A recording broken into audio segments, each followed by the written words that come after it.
इस वक्त की बड़ी खबर बता दें, उधर सरकार के बहरान के बीच फडणवीस दिल्ली पहुंच चुके हैं। जेपी नड्डा के घर फडणवीस पहुंच चुके हैं। जेपी नड्डा के साथ मीटिंग खत्म हो चुकी। आपको बड़ी खबर इस वक्त की बता रहे हैं, उधर सरकार के बहरान के बीच फडणवीस दिल्ली पहुंचे। जेपी नड्डा के घर फडणवीस पहुंचे।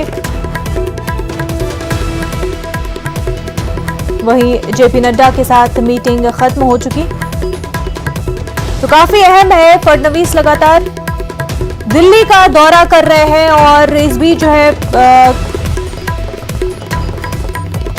तो लगातार जो है फडणवीस का दिल्ली दौरा जारी है और दिल्ली पहुंच चुके हैं। जेपी नड्डा के घर पहुंच चुके, मीटिंग खत्म हो चुकी। शंकर आनंद, शंकर आप तक हमारी आवाज पहुंच पा रही है?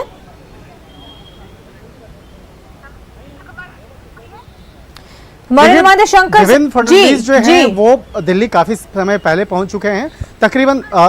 तकरीबन 2 से ढाई घंटा उनको हो चुका है। देवेंद्र फडणवीस एयरपोर्ट पहुंचने तकरीबन 2.5 घंटा पहले पहुंचे। उसके बाद वो सीधे वहां से आने के बाद केंद्रीय गृह मंत्री अमित शाह के आवास पहुंचे और केंद्रीय गृह मंत्री अमित शाह के आवास पर तकरीबन 55 मिनट तक वो वहां पर बैठक कर रहे थे। अब कई महत्वपूर्ण मुद्दों पर बातचीत कर रहे थे और खास तौर पर महाराष्ट्र की सियासत को लेकर किस तरह से आगे उनका कदम होगा, किस तरह से इस मामले पर कूटनीति और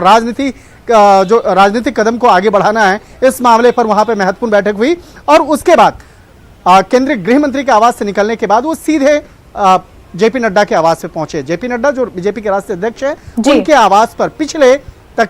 20 मिनट से यहाँ पे बैठक चल रही है और उस बैठक में जेपी नड्डा के साथ में कई महत्वपूर्ण मुद्दों पर बातचीत हो रही है। और एक तरह से कहा जा सकता है कि महाराष्ट्र की राजनीति को लेकर आज ग्रीन सिग्नल यहीं से मिलने वाला है। जेपी नड्डा आज वो ग्रीन सिग्नल देंगे कि किस तरह से बीजेपी को आगे बढ़ना है और आगे बढ़ना है तो क्या उनकी रणनीति होगी, पार्टी की रणनीति क्या होगी, इस मामले पर आज ग्रीन सिग्नल दिया जाएगा। और इसके साथ साथ बीजेपी के महासचिव अरुण सिंह जो हैं वो भी आए हुए हैं, वो भी तकरीबन 15 मिनट पहले यहाँ पे पहुंचे और इस वक्त में यहाँ पे तमाम मसलों पर बातचीत चल रही है। जी, एक तरह से कहा जा सकता है कि राजनीति और रणनीति और खास तौर पर महाराष्ट्र के मसले पर जिस तरह से एक हालात बने हैं पिछले कुछ दिनों के अंदर में, खासकर शिवसेना और शिवसेना के नेता एकनाथ शिंदे को लेकर जिस तरह से एक सिचुएशन बना, एक नया एक समीकरण बना, उस समीकरण पे बीजेपी किस तरह से आगे बढ़ेगी, क्या उनका एक राजनीतिक कदम होगा, उसको लेकर आज कहा जा सकता है एक फाइनल आज जो एक कदम है वो आज बीजेपी के द्वारा लिया जा सकता है। और हमारे सूत्र ये भी बताते हैं कि आज इस मामले में आज देवेंद्र फडणवीस को बताया जाएगा कि क्या करना है, क्या बीजेपी को सरकार आगे बनाने के लिए पहल करनी चाहिए, या करना है तो किस तरह से आगे पहल करना है और बीजेपी के पास किस तरह से कितने विधायकों का समर्थन है और इसके साथ साथ किस तरह से बाकायदा और चाहे शिवसेना के नेताओं की जो स्थिति है, खासतौर पर शिवसेना के कितने जो नेता हैं वो बागी हैं, क्या वो उनका बाद में क्या उनका रुख होगा, इन तमाम मसलों पर एक कहा जा सकता है राजनीतिक गणित का जो आंकड़ा है वो आज जेपी नड्डा उनके सामने रखा जाएगा और जेपी नड्डा इस मामले पर आगे विचार करेंगे और वो निश्चित तौर पे इस मामले में केंद्रीय गृह मंत्री अमित शाह से भी बाकायदा चर्चा करेंगे कि आगे करना क्या है। कहीं जो जिस तरह से राजनीतिक हालात की अगर बात करें तो यहाँ पर सबसे पहले उन महत्वपूर्ण मसलों पर बात होगी कि कहीं ऐसा ना हो कि राजनीतिक कदम आगे बढ़ाया जाए और बाद में पार्टी को फजीयत हो जाए या कुछ ऐसा कि बाद में कदम उनको पार्टी को अपना पीछा करना पड़े। तो इन तमाम मसलों को ध्यान में रखते हुए ही बिल्कुल, क्योंकि इससे पहले भी बीजेपी को इस तरह की सिचुएशन का सामना रहा है शंकर, जहां पर उन्होंने दावा किया कि महाराष्ट्र में सरकार बनाएंगे, लेकिन ऐन वक्त पर जो है बाजी पलट गई और शरद पवार ने बाजी मार ली और माना जा रहा था कि जो चाणक्य खुद को कह रहे हैं वो चाणक्य साबित नहीं हुए, शरद पवार उनके सामने चाणक्य साबित हुए। लेकिन शंकरानंद ये भी बताया कि एकनाथ शिंदे के हवाले से भी खबर आ रही है कि वो दिल्ली पहुंच रहे हैं।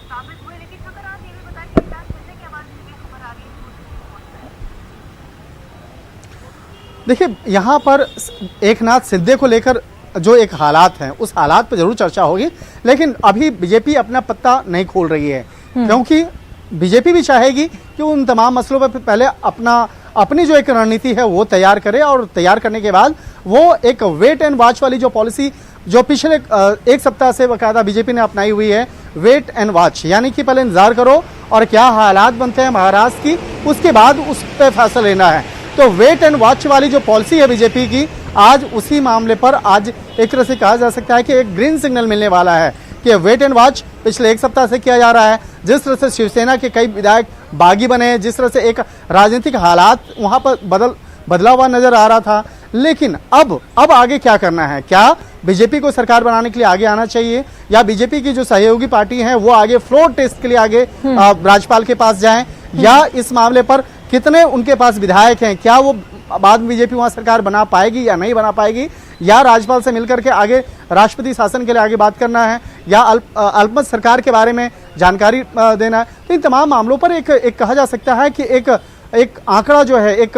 वो आंकड़ों पे बकायदा चर्चा यहाँ पे हो रही है, और इस बिल्कुल तमाम पहलुओं पर बात हो रही है। हर एक चीज को मद्देनजर रखा जा रहा है इस मीटिंग में, और इसी मीटिंग में जो है अहम फैसला भी लिया जाएगा। लगाए जा रहे हैं कि एकनाथ शिंदे अपने समर्थकों के साथ आएंगे।